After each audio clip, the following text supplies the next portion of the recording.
Hello বন্ধুরা, আজকে অত্যন্ত গুরুত্বপূর্ণ ভিডিও নিয়ে আসলাম তোমাদের জন্য। কথা না বাড়িয়ে চলো শুরু করি। গ্যাসের সমস্যা, কারণ ও সমাধান জেনে নিন। আপনার কি প্রায়ই পেটে গ্যাস হয়, ঢেকুর ওঠে, পেট ফেঁপে থাকে, ব্যথা করে? তাহলে এই ভিডিওটি আপনার জন্য। জেনে নিন গ্যাসের আসল কারণ এবং সহজ সমাধান।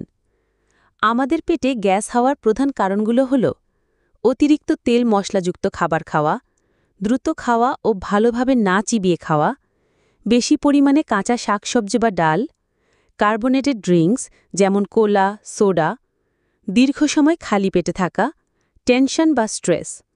এই কারণে হজমে সমস্যা হয় আর পাকস্থলিতে জমে যায় অতিরিক্ত গ্যাস। গ্যাসের লক্ষণগুলো কি কি? পেট ফেটে থাকা, ঢেকুর উঠা, বুক জ্বালা, বুকে বা পেটে ব্যথা, কখনো কখনো বমি বমি ভাবও হতে পারে। গ্যাস হলে আপনি যা করতে পারেন: হালকা গরম পানি পান করুন, এলাচ বা আদা চা খেতে পারেন, জিরা ভেজানো পানি খাওয়া উপকারী, হালকা হাঁটাহাঁটি করুন খাবারের পর। প্রয়োজন হলে ওভার দ্য কাউন্টার গ্যাস্ট্রিকের ওষুধ নিতে পারেন, তবে ডাক্তারের পরামর্শে। আর হ্যাঁ, বারবার হলে অবশ্যই চিকিৎসকের কাছে যান।